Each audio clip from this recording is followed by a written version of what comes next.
Brittany, to answer your question or comment there on the screen, the college football expansion of all these conferences, and most of that took place roughly 10 years ago.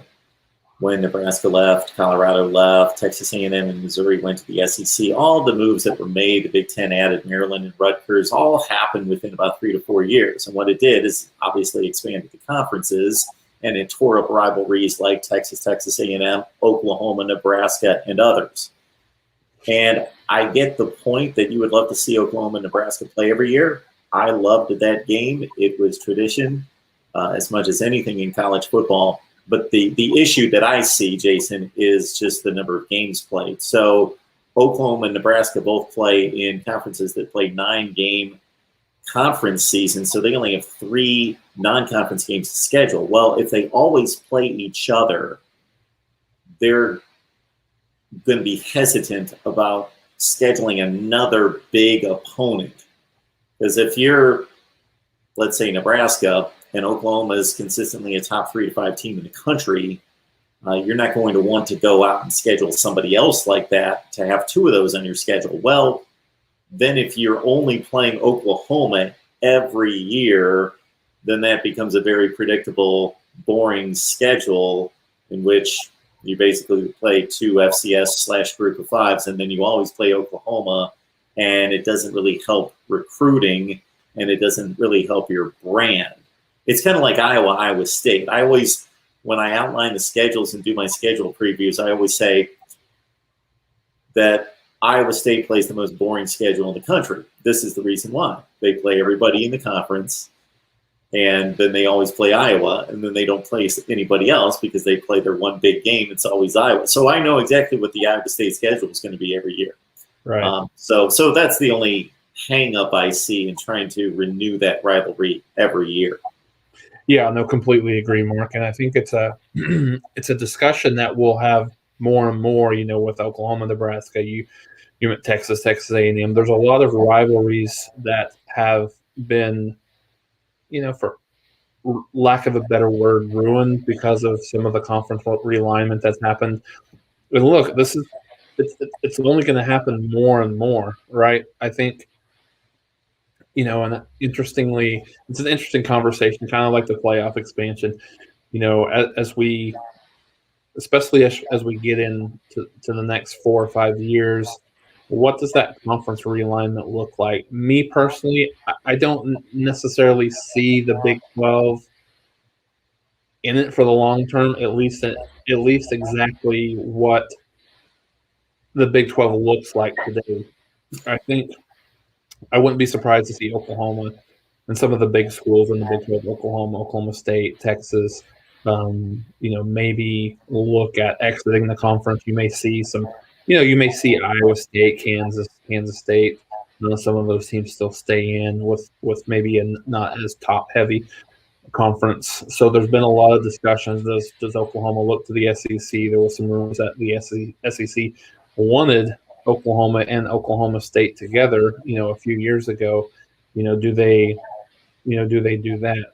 Then I think most assuredly Texas will not join the SEC. If anything, if the Big 12 kind of implodes in the way it is, I would see them going independent, maybe like a Notre Dame before they would join an SEC. So if that happens, what the same conversation happens if you're Oklahoma and you're in the SEC and then you play Texas every single year, are you going to be willing to play them as a non-conference opponent, knowing, let's just say for argument's sake, Oklahoma does go to the SEC, knowing how tough of a conference schedule that is? Would that be a rivalry at some point that would possibly leave? So I think it's interesting to monitor this stuff over the next few years, but absolutely agree with your point, Mark, and that's really the number one reason why we're seeing some of these rivalries go away, and specifically why they won't be scheduled every year.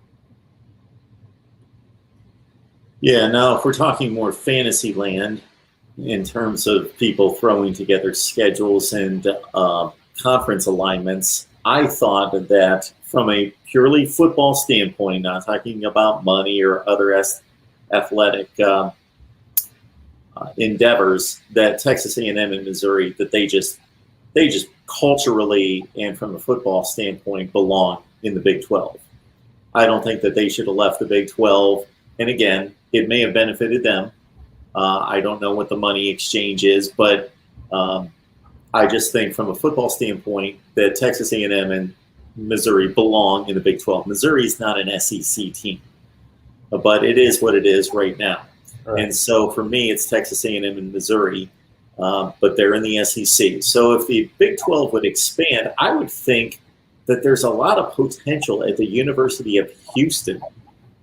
The football talent in that city is ridiculous. Right. Yeah. And of course, they've played big time football. You know, they've played in the Southwest Conference, and we're a major player at a certain period of time. And then where you would go for another team, you could look to Boise State, which I don't think they really help you in terms of eyeballs or money, but from a football playing standpoint, they're certainly similar to what TCU was when they joined the conference. You know, the highest of highs in the group of five. BYU, there might be some odd dynamic there of them joining any conference just based on their value system, their beliefs, and how that affects their athletics. But Houston's the first school that comes to mind for me for the Big 12. I don't want to get caught in the moment because Memphis has been good at football for a few years now, but that's not always the case. So I don't know if they have what it takes to play in the league consistently.